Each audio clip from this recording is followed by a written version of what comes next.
All right, now we're starting to get everybody. Hey, Curtis. Hi, Rohan. Hello, everybody. Hi, Rohan. Hey, Alex. Good to Nice see to meet you. Yeah. So I think we could get started. Chris, do you think you're going to have any luck recording it? It looks like I'm going to be able to record it. I'm just literally recording my screen, so it's capturing this whole thing, and hopefully it'll navigate across tabs as we need to. Okay. And Matthew was here, and I would like him here, but we'll see if he comes back. But I don't want to hold anything up, so I want to start on time here, close to on time as possible. So thank you everyone for joining. This is really exciting. The first Off the Left Eye affiliates meeting here. I wanted to just give a little intro. Maybe we should just go around quickly and just say hi to each other. So Dave, do you want to introduce yourself to the people? I guess. Yeah, I'm David Moffat. I'm spiritual leader of Swedenborg Community Victoria. We started off the network, Swedenborg social media network, 6 months ago or something or other, to try and really to encourage this to get going. And I'm really excited to be here, and it's good that we're moving along with this. It's fabulous. So thank you for the invitation. Yeah, thanks, David. And then Chris, could you introduce yourself? Yeah, so I'm Chris. I've been with Off the Left Eye for about 9 years. Pretty exclusively focused on operationalizing Swedenborg's writings and the way we approach outreach. So thinking about all the different spiritual frameworks that we find in the divine design, and trying to merge that into the natural world. Figure out how we serve the neighbor, but through these best practices that we find rampant in the writings. And so I've spent quite a while figuring that out. And I also run our AI program, which has merged really well into our outreach. So yeah, before that I was in theological school in the general church, so I have a basis in the writings from that training, but really it's expressed through my love of Off the Left Eye and our impact. Awesome, Chris. Thank you. That's a great introduction. And there's this guy named Curtis. Hello. Yeah. My name's Curtis Childs, and I've been working at the Swedenborg Foundation, running programming there. So I've been doing videos and content like that, trying to get Swedenborg out through social media and the internet for, I think, 15 years now, about give or take. And so I like the idea of figuring out how do we bring that into its next phase, and continue to see the success of Swedenborg's ideas on the internet. Yeah, definitely. So exciting to have you here, Curtis. And then Rohan? Hey, John. So I work with Dave in Melbourne. So I started reading Swedenborg about 10 years ago, and I remember watching a lot of Off the Left Eye. So I try and help Dave with a few digital projects, doing a bit of Facebook, just behind the scenes, trying to help him spread as much as possible. Yeah, so that's me. That's great, Rohan. Nice. Yeah, and so Matthew just texted me to say there's an internet outage where he is, so he might not be able to join us. So I'm Jon Childs. Yep, I am Curtis's dad. I've retired recently, and now I'm volunteering at Off the Left Eye. Primarily, I'm doing moderation of chats. We have enough people chatting on Curtis's and Chris's successful channel here that it actually takes me 2 to 3 hours a day as one of 3 people just answering chat comments. So that tells you a lot right there.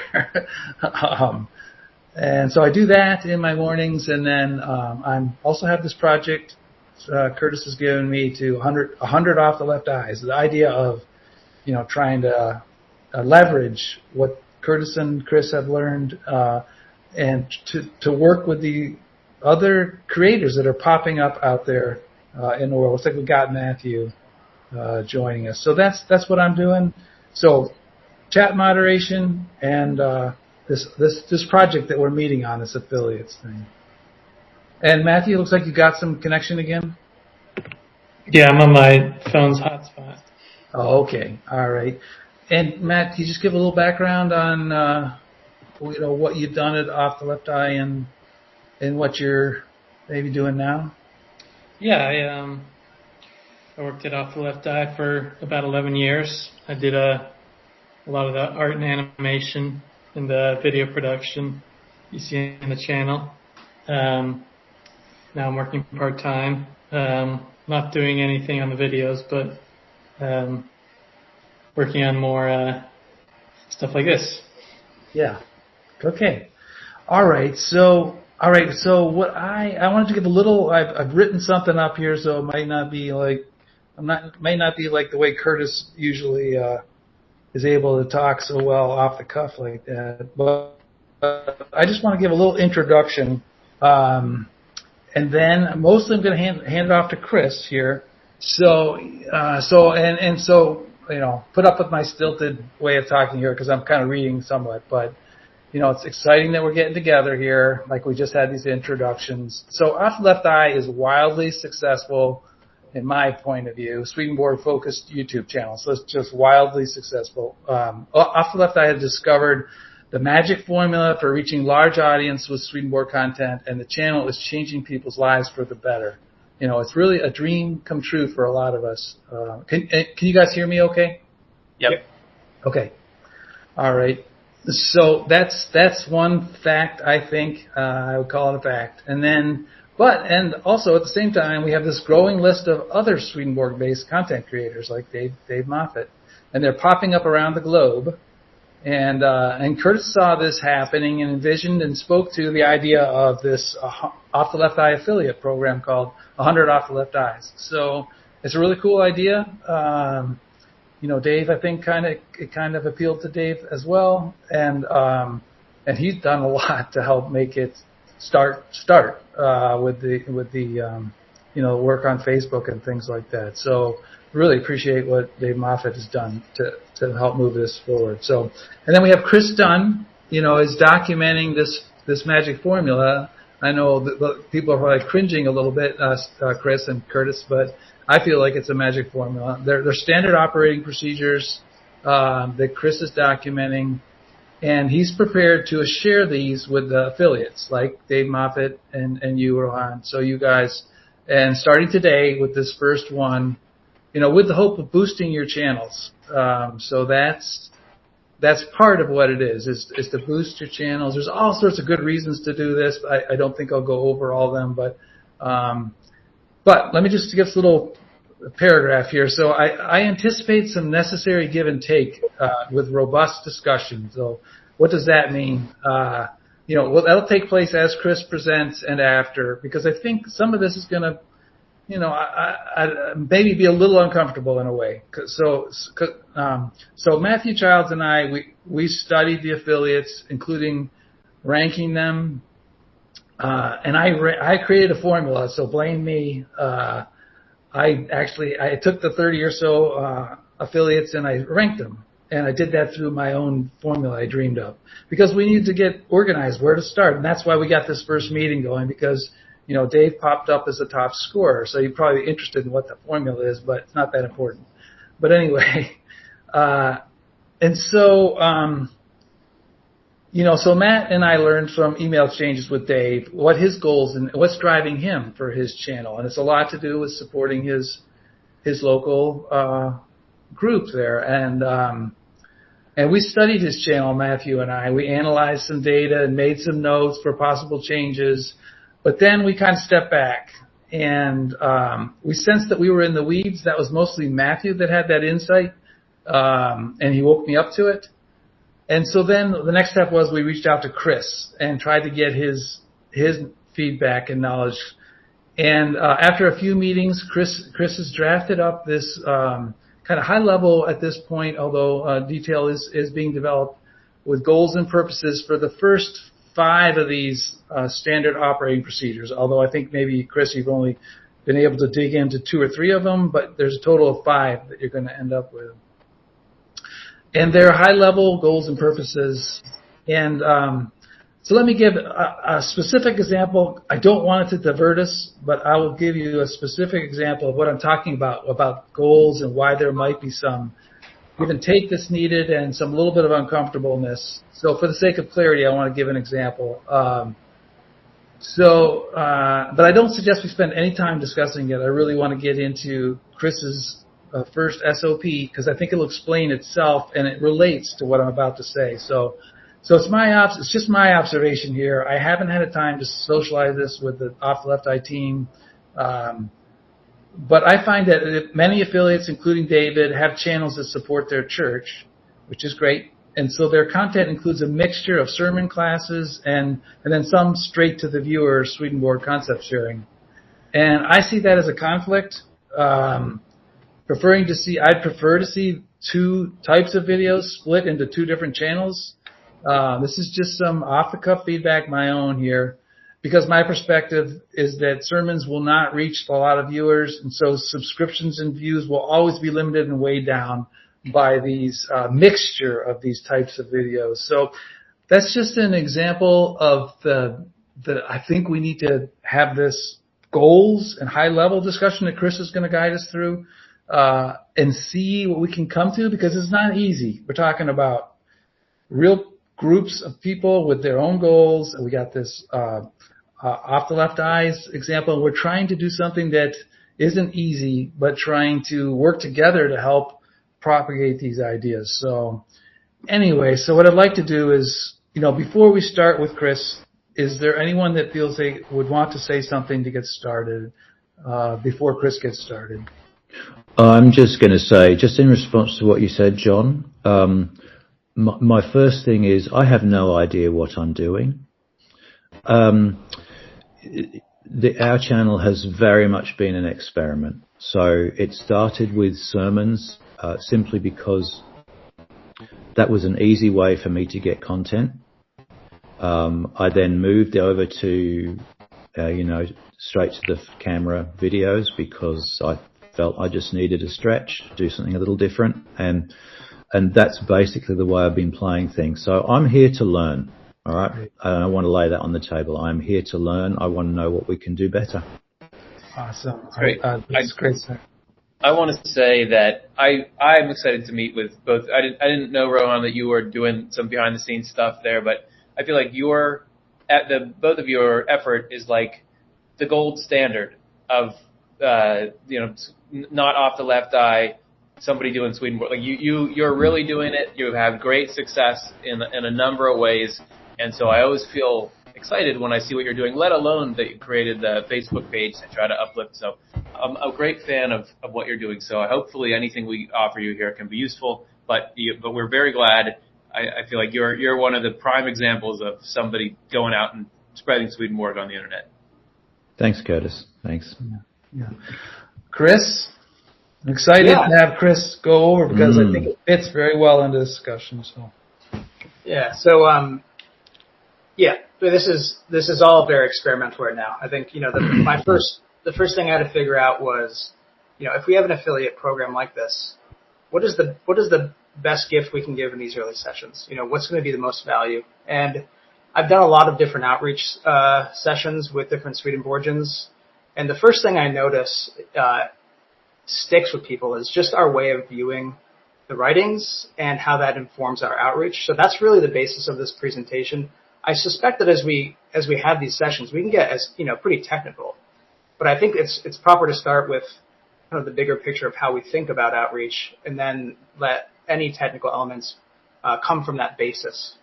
In a sense, that's what really differentiates us, and I think it's a huge part of our success is thinking from the writing. So I just created a basic presentation I can share with you. Let's see. And feel free to interrupt me as much as possible, simply because I'm learning about what's going to land well here and what maybe is not as important in the conversation here. So, how do we view outreach? The first thing in our definition of outreach is that it's so much more than just simple work. It truly is like a vocation. It is a calling, and it's a way to serve the neighbor that, in my experience, has been remarkably profound. And when we follow some of these principles in the writings, I find that, in Providence, things really do start to open up when we start with a care for the neighbor and use best practices from the writings and from the natural world. It really does create something beautiful. So, what is the basis of our philosophy for outreach? This is pretty much it. The 3 stages that I view the way we do our work is through accommodation, application, and conjunction. Now, 2 of these things we have direct control over. One of them is more an intention, but perhaps the most important one to all of this with regards to the work of outreach is the first, which is accommodation. And this is where I find when I do a lot of these different conversations with outreach folks that there's the most room for growth. Most people, whether they are in the Swedenborgian world or in just the regular world, sorry, my kids are coming home from school. Hey, Charles. They have this concept about outreach where you have something that you want to talk about, and then you talk about it and you publish it. But truly what I'm trying to get at here is that it's actually, the best approach is actually in the reverse. We have to truly understand the needs of our neighbor or our neighbors, their pain points, their motivations, their intentions, as much as we could possibly understand about the people we're trying to reach.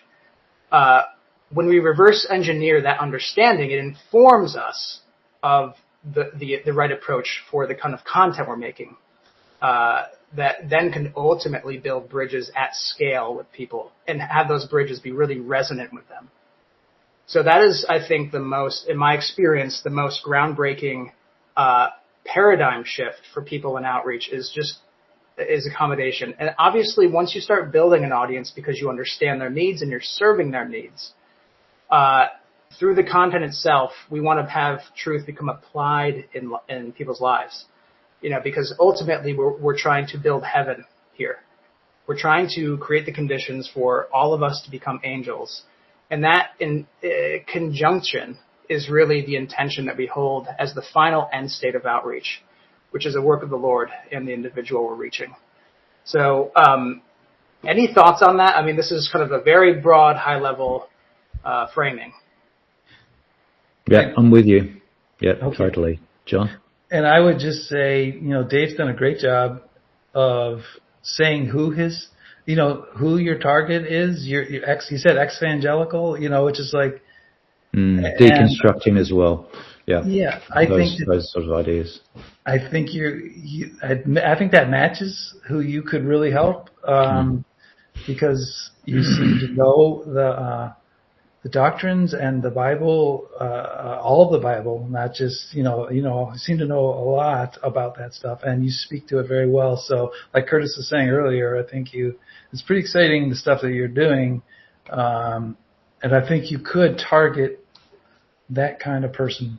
I don't know what I'm talking about, but I think you mentioned the ex-evangelical, so I think it's good. Yeah. Yep. So we gotta know our neighbor before we can serve them. That's basically the sense of this. So, this is one of those experiments I'm trying to figure out if this is going to be helpful in the affiliate program. But I was thinking of an antidote scenario to bring us through that is a common reflection of the kind of process we often see occurring with Off Left Eye, from someone initially finding our content and growing through that entire process where their lives are being truly transformed. So this is just an example, but you'll find it really reflected in so many of the comments and journeys of our fans. So what I'm trying to do here is show you how those 3 stages, accommodation, application, conjunction, show up in the user journey. So an example here is Carla. She's just lost her mom, and she's really starting to reach out online and figure out, how to hold that grief she carries and find answers. And if we do our jobs right, if we are working with an understanding of the specific questions she's asking, the place in her journey that she's in, it'll turn out that when she searches for, what happens when you die or something related to, what's going on in her life, we show up. And really the goal here, the KPI, is we want to become as visible to the people that we know we can serve as possible. And that visibility, there's a lot of technical elements to that, but generally speaking, if you know your neighbor's needs and you frame your content in titles and thumbnails so that they are a reflection of those needs, in this case, Carla will find you, and the truth will find Carla. And that's really those are the heavenly conditions we're after. So she finds our video. It's a direct answer to her question. It speaks not in theological jargon, but in the language of comfort and reassurance. There's a lot of different elements I'm sure Curtis can speak to about the way in which we convey truth, how that is packaged for people in a way that, really does speak to their state and opens their heart. Because once again, this is a process that's going to lead us hopefully to the Lord working with them and transforming their lives. But we need to be able to create the conditions for that user to really feel like there's a place that this truth has in their heart. And so the delivery really matters too. So truth has met Carla exactly where she is. So how we became visible to Carla. A lot of times I'm thinking about the way the divine design shows up in outreach. And in this case, I think a great framing is the way in which angels interact with us. We're not forced to understand the will and the intellect of angels. We're not, rather in the Lord's wisdom, angels meet us where we are. Our thoughts and feelings are something that angels can connect to with us. And so in the natural sense, the analog is data. If we want to be able to speak the language of the people we're serving in the same way that angels try to speak our language or meet us in our state, we have to know where the right data is to uncover that understanding. So we use a combination of platform data, and this is part of an exploration we can have outside of this presentation to maybe better equip you with an understanding of where all those data sources are that we pull from. There's quite a bit. So platform data, user data, specifically in user data, I want to really get a deep understanding of the language that people are using. When they describe their pain points and motivations, really what is that, so that can inform how we're speaking back. That resonance really matters. What are the ways in which people need to encounter us? Is it long form video? Is it short form video? Is it text? Is it website? All of that nuance we can understand, and then let that become a guide for us in how we create, content for our outreach. And then also something that people don't really think about a lot is competition data. People that are doing good works, serving the demand out there. What can we learn from them, and how can we do better? And this is really like what any good marketer does, is find that baseline of good competition materials. If someone has a YouTube title that's based on a topic that you're trying to serve your content in, how can you deconstruct that title? Or maybe I'll give you a more clear example.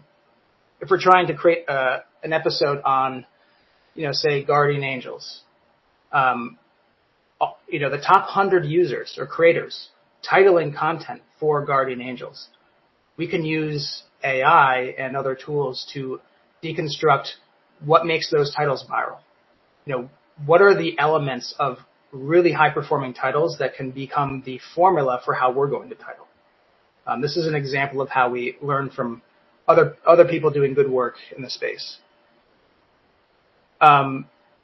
So we move from the first phase to the second phase, from accommodation to application. And really, the point I'm trying to make here is, when you're creating content, how are you creating the conditions for that truth to be applied to life? That's really, I think, a personal question for every creator. What are the ways that you foster, actually living the truth and not just intellectualizing the truth? Because in outreach, if our goal truly is to upgrade people's operating systems to an angelic operating system, well, we have to have application occur. And we can still exercise control in that space through the way we frame how to live the truth. A few examples of that are, use invitational language. Consider this one thing. How might this show up in your life? Create actionable content. Maybe model things yourself and show that to your audience. That feels very authentic. One way that we start to exercise a little bit more application-based outreach is through the ancillary parts of YouTube, like say the community tab, where there are times where we may get a few hundred to a few thousand people really kind of like voting in on like ways in which that truth might show up in an applicable way in your life, and it starts to just get people's mindsets shifting towards the intellect into the will. And that's just a really helpful service to our neighbors as we're building an audience. And then obviously the intention for conjunction with the Lord. This, I kind of go on here. There are things that we can, things in our brand, things in the way our brand voice reaches out to people that create the conditions for more and more of that path towards conjunction. You want to be trustworthy, being able to facilitate higher levels of engagement, where, not just the voice that you have in building community, but the people around you in your community that are learning and applying the truth can then support one another. These are all just like these baby steps toward heaven entering people's hearts, honoring stories and always maintaining a tone that is invitational, not confrontational. And obviously conjunction being the ultimate goal is a work of the Lord, we are privileged to support. And so truly this is, I try to just boil this down in a simple framework. See people's needs, bridge to their life, make this truth applicable, and then intend heaven for them prayerfully. And so this is the way we think about outreach in the most basic sense. And ultimately, this is about creating a union with the Lord and every person that you're trying to reach. So that is pretty much it. The only other thing I want to say here, I forgot about this slide. Scale is important. It's not just important for, your metrics and being able to feel like you're doing a great job in reaching more and more people, but it's really about the degrees of the neighbor. I've often been overwhelmed with Swedenborg's assertion that there's more of the Lord in these degrees. There's something really special about reaching an individual, and there's something even more special to me in my heart about reaching more and more individuals over time. And so I think from both a spiritual and a performance perspective, it's always good to think about scale in our work and outreach as well. And obviously metrics like reach and impressions are helpful metrics in helping to determine whether or not scale is being met. So be the bridge. This is just a little bit of an inspirational slide. But the last thing, the final slide here is a little bit about AI. I don't know, David or Rohan, what your experience in AI is, but there's a tremendous amount of opportunity to infuse technology into that process of accommodation and application. When we have a defined audience, we create a very basic but custom GPT that is fed all the training data that we understand about that audience we're trying to serve. And like I said, simple ways to view that are pain points, motivations, intentions, just anything that you could possibly gather, and create a synthetic representation of that audience that then can help you understand how to, speak to the needs of those people. It's actually really powerful. So a lot of our titling, a lot of our inspiration for certain thumbnails, certainly topics in general, whether or not certain topics will land versus other topics. So if you even back it up to that context, having a representation of your audience that you can 24/7, query is just truly an asset to modern outreach. I can imagine having a working session on that alone. It's actually not very hard, and maybe you've already done it. So that is a brief walkthrough of how we view things. I'm very curious, this being the first meeting, if that felt helpful, if there are things that you'd love to zoom in on, either in this conversation or in further sessions. It's. So look, I'll just respond particularly to the AI section. I have dabbled, and to some extent gone down that road, but I think I'd like to explore it more, and I can see the value of doing it. I spoke to Howard Thompson in Sydney, he's going back a couple of months ago now, and he talked about how he'd set himself up a virtual pastor, a virtual assistant pastor. I thought, oh wow, how have you done that? So I'm keen to have that conversation, but I can see the value of doing that. And I say I dabbled a little bit, but yeah, I want to go further. So definitely. The degrees of the Lord, one of the things that strikes me is that, the degrees of the neighbour you're talking about, I value the individual conversations. So most recently, the latest one, I've had a Muslim guy from Indonesia has reached out to me and said, do you know any other Swedenborg readers in Indonesia? And I don't, as far as I know. So we're having a conversation. But what it just makes me aware of is I'm now maintaining a number of conversations as a direct result of the YouTube channel, and that becomes overwhelming eventually. I'm really lucky to have Rohan as my tech support. If I have issues with anything tech, I scream out to Rohan, what do I do here? And he helps me, which is great. But when it comes to those conversations, it's me they're reaching out to, and I can see how if you're trying to maintain a large number of individual conversations, which is the direction we're going, if we're working, then you can lose sight of the Lord. So that's the problem we face. I appreciate what you're saying. We had in those conversations, they're on the platforms themselves, or they're emails, or just all sorts of different. On the platform, WhatsApp, Messenger, Facebook. It ranges everywhere. Right. My first challenge when I took my first full-time role at Off Left Eye was trying to figure out how to navigate what was well over 1,000 comments a week. And I remember feeling entirely overwhelmed. I was managing a team of moderators, and all of us were like, we had a principle we wanted to stand by, which was we need to give everyone the space. More so, we need to give everyone our presence. Because everyone, our mission is it's individual by individual, just like you're saying. We want to be able to give that care, but at scale, it becomes very overwhelming, especially when you're dealing with the complexities of the human experience, and all that messiness. And so we ended up going back to the writings and developing a system where we were able to, for the first time, truly manage the massive amounts of comments coming in.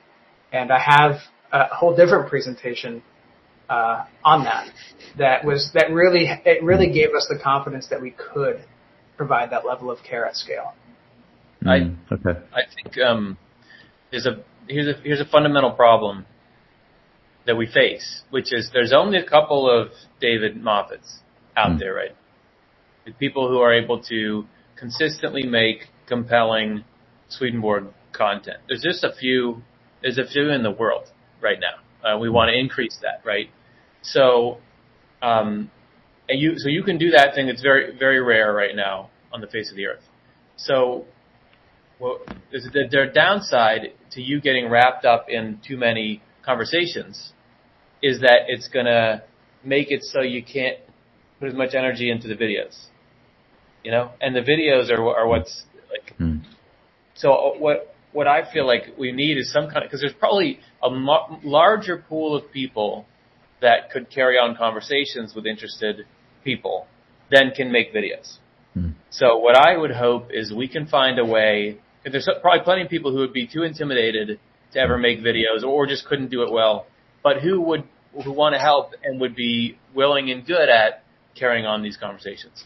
So I think we're gonna come up against this everywhere unless we can find some way to set a limit to the amount of load that creators have to take on. I mean, that's what I did originally. When I was making videos, I was also responding to all the comments. But yeah, you'll lose sight of the Lord, you'll get drained, and then you won't be able to make the videos anymore. So we need some kind of system where there's an army of people who will take that on, not all of it, but some of it, so that the few people who feel comfortable and can make videos can keep making videos, because we have to have those, you know. I'll just throw in a couple of things. So first of all, one of the things, I'm basically an introvert, okay? I'm happy with my own company. But one of the things COVID taught me is how much I need other people and I need human interaction. So I do need a certain amount of that sitting, chatting, whether it's a phone call or whether it's, typing a message to someone and getting some human contact. So I don't want to give it up entirely, but I don't think that's what you're saying anyway. But the other aspect is this is where I then come back also to the efficiency of what I do. And, one of the fact that, I try to use my material as often and as much as possible. So I live stream a service. I cut out the sermon and edit that down as a standalone video, which then becomes shorts. And I have a lot of material potentially to use. I picked up, John, on a comment I think was made on the slide at the Hangout that you presented, that maybe we've got too much material. I thought, oh, really? Excellent. I can pull back. I can take a break a bit. I'm interested to hear what that, kind of what the balance is really. But yeah, I'm looking at the ways that I manage my workload, to enable that continuity of production of new material to go out. So when we then start talking about, well, you need a second channel to put your sermons up on, or I start thinking, okay, I mean, I've already got a second channel that I put my children's talks up on now. And I don't know that that's having the success I want it to. So, that's the space I inhabit at the moment. Yeah.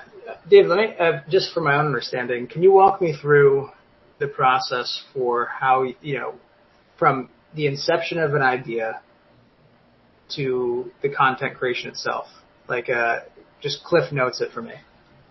Sure. Well, there's the sermons, all right? So I'm creating a sermon. I'm pretty brutal with my editing of that when it comes to producing a standalone video. And I'm aiming for 15 minutes. I don't always get there. Usually it's a little bit over, but I'm aiming for 15 minutes. Just again, and that comes from a personal conversation. Someone I know very well, who's one of our viewers, said, "Look, you lose me after 15 minutes." I thought, all right, well, that's my target. The direct to the camera videos, the inspiration comes from conversations. It comes from watching other videos in the ex-evangelical space, or it comes from conversations I have here. One of the things I will add that I didn't put in that email that I sent to you, John, although I may have written an email following, is I do have a team of people here. At the beginning of COVID, we set up a thing I called Question Time. I now call it Connect. And it's really just, it's people getting together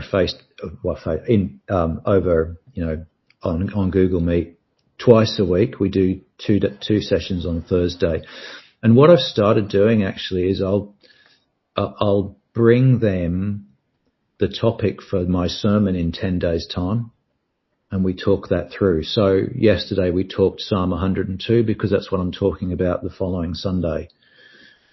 So that's the beginning of that. But they also get some of the to the camera video topics as well, and we'll start talking those through, which is great because it means I've got several brains in the same space working on the same problem, and that's really, just fabulous. I remember Chuck Blair talking about his sermon writing team, and I thought, you've got a team? So that's what I do with them, and then it's just conversations, as I say, with people online, people face to face, in a variety of settings. I think, that's a good idea. We need to do something on that, and then sometimes I'll throw it through an AI to see what I can get out of it, or again bounce ideas off another sentient being, and then I'm feeling my way. I really am feeling my way, Yeah.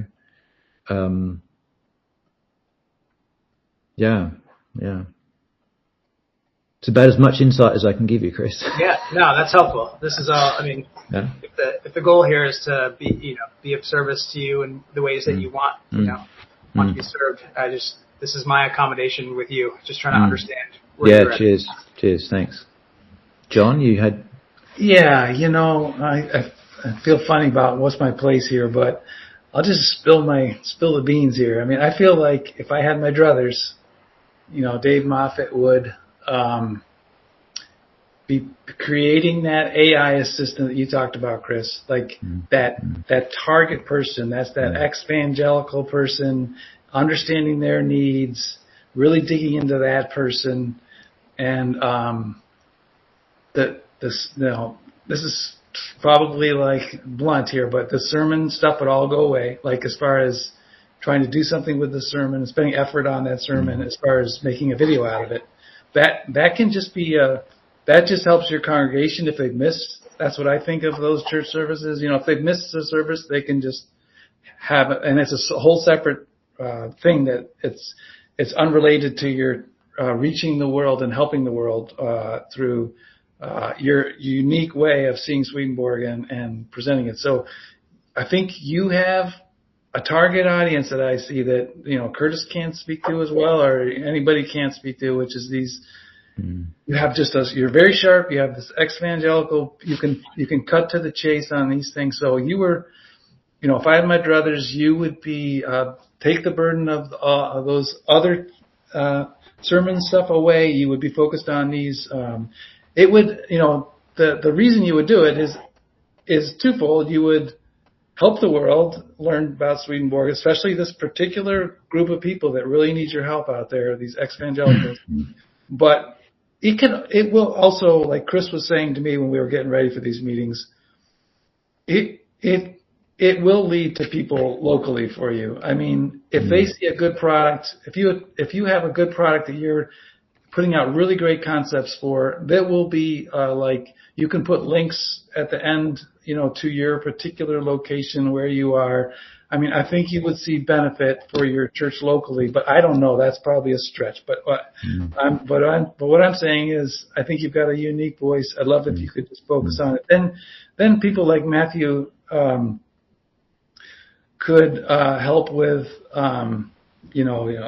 if we had a slightly different camera angle, we had slightly better lights, we had this thing, and then we had this consistency in the format. We had these thumbnails that looked like this, and that's the side issue that I was getting to the weeds on right away. Instead of coming back to what Chris has done for us here, say, who are you going to serve?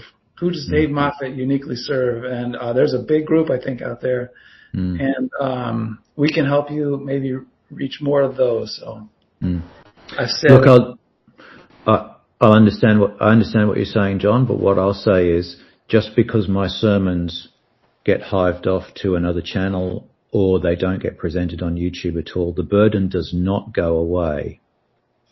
That is my job. Okay. The to the camera videos has been the add-on.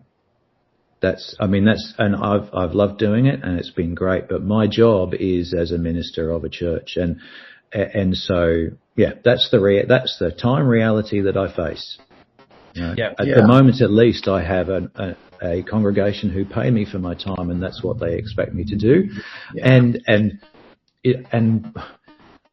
I mean, look, I would love to be doing the YouTube video to the camera 24/7. That's kind of my jam, in personally.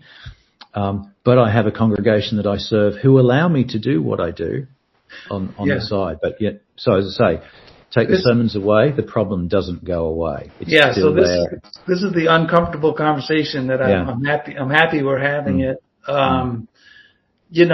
You mentioned yourself, there's quite a bit of effort though that goes into creating those shortened focused from your sermons. There's a certain amount of work there that I'm saying, let's drop that. This is just talking out loud, let's not, let's put that aside. I think your congregation would be pretty thrilled if Dave Moffat became a sensation on YouTube for this certain group of people, and I think they'd be pretty excited about it, even if you had a small draw of people that anyone that got attracted to your local church. That would just be icing on the cake. But anyway, it doesn't. The sermon writing, I think this is something we're going to have a conversation, Curtis, with all the affiliates. I mean, not all of them, but a large quantity of them are ministers. And they're doing what Dave does. They're pulled to do what Dave does, or they're not doing it at all. They're just putting sermons on. They're just putting sermons out there, and that maybe those people we will never get content creators that are going to be reaching the world. But I think that, like for example, the General Church really wants their ministers reaching people. They're really making a concerted effort recently, and they're probably not going to, those ministers aren't going to get away with just, their bosses are wanting them to do good videos that reach people and not just put the sermons up there that have the 10 views or whatever. So yeah, you got to keep making sermons. That keeps you in new ideas all the time. I don't know what I'm talking about here, but because it's going to be a tough thing to figure out, but. Like sort of stepping back to like the larger project to take over the internet for Swedenborg, and thinking, all right, well, so there's a certain amount of content that Off the Left Eye makes. We're trying to launch a few new things. We're trying to target at some specific audiences. But to think, okay, if Dave, for example, you've got a target that you're going after. Right now, that's one of one. Like nobody else is going after that particular target from a Swedenborg standpoint, at least not that I know of. So I like the idea of thinking, all right, well, if that's our primary way to reach out to accommodate to that state of mind, like you were saying, Chris, then some of what the Swedenborg Foundation can do is like, if our mission is we want to foster this increasingly broad conversation. And right now, the way we reach into that audience is through what you're doing. We could look at like, all right, well, how do we bolster you being able to reach those people? Is there possibly do we have a pulse on the way topics come? Could we help? Yeah, could we help you make that AI? We have one called Adam the Christian, right, Chris? That's sort of the kind of Christian we would want to reach. Maybe there's something to build that for you. And then at some point, in a bigger picture, like you even have the congregations like coming along with you, and they're excited about your ministry, and they want to reach the world in this way, and we find a way that they can somehow they're supporting you in doing this. They feel like it's a part of their church to do this sort of outreach, and that's the way that sort of. I guess that's part of why I want to give that talk at the assembly, was to try to get Swedenborgians in general to say, like, this is probably the future of evangelization for us. And probably the way that will rejuvenate the local churches is to get enough people out there enough that the Swedenborg thing has this critical mass to it. And early signs are good. Like you're saying, you're doing this part-time. you got your day job, really, which is to do the church. Yet in the meantime, you're getting quite a lot of traction online. So how do we make, change attitudes toward that, but also like look for ways to help you be what you want to be, and then look for ways to like free up things. So those will be the nature of where we want to go. Yeah. I have a thought. I know John has a thought. I saw your hand go up first, Chris. You beat me, so go ahead. Cool. We're a small team as well. We have a lot of different gears in the foundation, but every gear is pretty small. And so we've always had to have efficiency as a meaningful variable in how we create the systems that we create. And so I wonder, there's, better understanding, the context of how you're operating. There could be ways to more efficiently get to an outcome that would be desirable for you. For example, the way in which you go about determining what content to create, everything that you just described. Put that on the table. That's something to preserve or to iterate against a different form, which is the understanding that you have of the people you're trying to reach.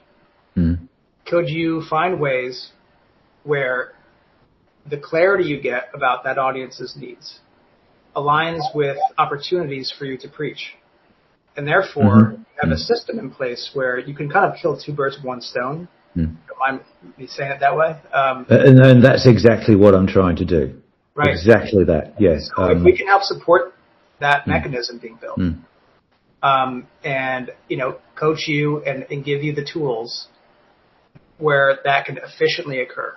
And then maybe, to John's point, if you're recording a sermon, maybe there's a pivot in your process where you have a different video around that process that you're creating the sermon that's on the same time. It's already in your heart and in your mind already, that topic. And then that format, whatever that is, the background, whatever, could speak to your online audience that you're trying to build while at the same time serve the existing needs of the people in your community. Thinking through those kind of terms helps me figure out how to do a lot with a little. So we can have a lot of conversations about that. And it's good to know your background so we can more meaningfully build those efficiencies with you. Thank you. Yeah. John, what were you going to say? Yeah, I just, what Curtis was saying earlier, like your congregation getting involved, that's something I just wanted to, mention or add on to what Curtis has said. Like he was mentioned to me about maybe we could meet with our content creators, congregation members in a video chat to inspire them to get involved, to see if we can inspire them to help you. And chat moderation is one of the areas, and they might not feel the skill, but I can tell you I'm chat moderating and I get a lot of help from AI and, so I can encourage people that they can do it too. So yeah, I think, we're running out of time. We have a little more time, but, we're getting towards the end. What I'm wondering about is, I think what I picture here is, I know the timing is really hard because 6 a.m. We could do a little later, so you could at least be 6:30 or 7 or something. But I would like us to get back together and take this maybe to this. I don't know where we go next. I think maybe it's the second operating procedure because maybe we want to go through all 5 of them. We've just touched on the SOP 1, and Chris has got 5 of them. And I think we need to hear the whole story about how Off Left Eye has success. And then we could shift to how we apply that in this challenging way. How do we apply that to a minister in his congregation? Because I think that's a great model for a number of these other channels. And we do that through you, Dave, as our starting place. So those are my thoughts as next step. So I guess what I'm proposing is we set up another meeting in 2 or 3 or a month's time to go through the second and third. Maybe I think this is one of the longer ones, but we could go through a couple more. Try to get through all 5 before we break off and start talking about how to apply that to you and your situation. But we can think about it in between. Sure. I'll offer too. You can reach out to me whenever you'd like, and if there's like little incremental changes you're trying to make as we go through this kind of like big picture, transfer of our understanding to you. Let's stay in touch. I love the idea. If we have this network of people doing good work online, trying to get this message to as many people as possible, for the sake of the same mission that Swedenborg was on.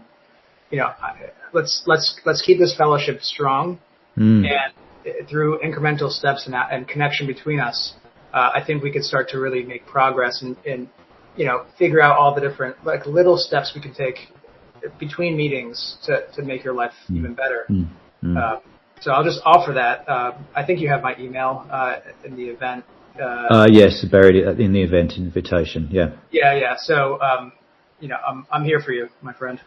Thank you very much. And look, I'll just point out, so as well, if you can do this for me, we talk about all the efficiencies and being able to serve a congregation and do all this sort of stuff.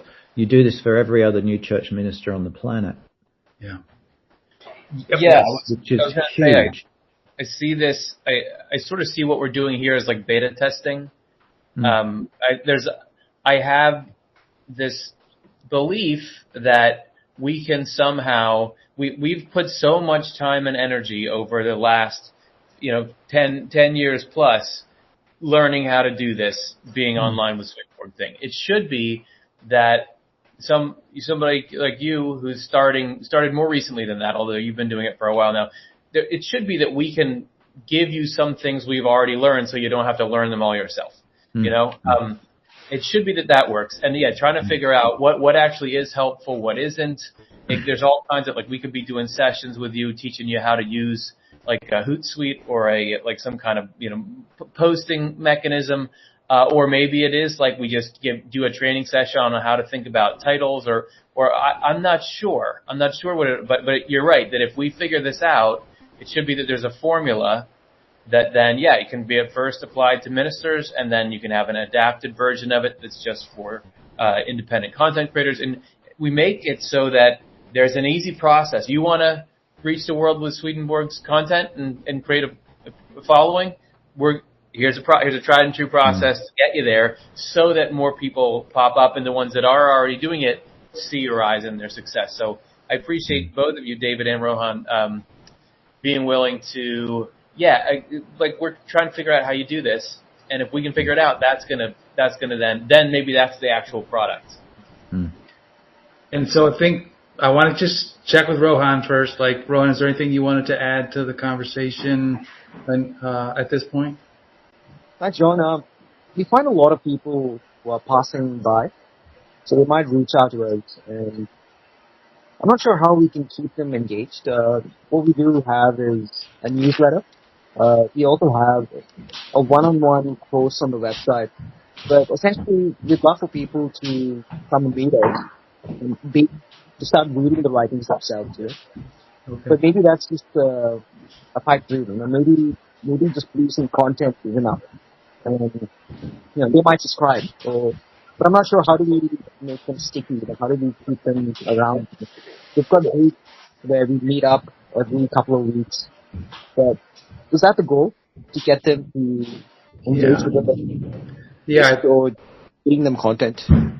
I think as Chris showed, there was step one was kind of more I would say is more the video creation side, which I guess, I forget what you call it, Chris. And then there was step two, which is more what you're talking about, Rohan, which is you pulling people in so they're applying it to their lives. And then, so I think we are mostly talking about step one now, but there's definitely all 3 steps need to be thought of all the way to a relationship of these people with the Lord, is the end. So, all right. I don't like meetings going over, so I'm going to kill the meeting right now, but I am responsible for getting us back together. And I'll try to keep the conversation going in between. And so, thank everybody for coming today. Beautiful job. Thank you. Thank you so much. It's very Thanks, everybody. exciting. Very, Thanks for waking up early. Appreciate it. okay. Hey, no worries. See ya. We'll see you again soon.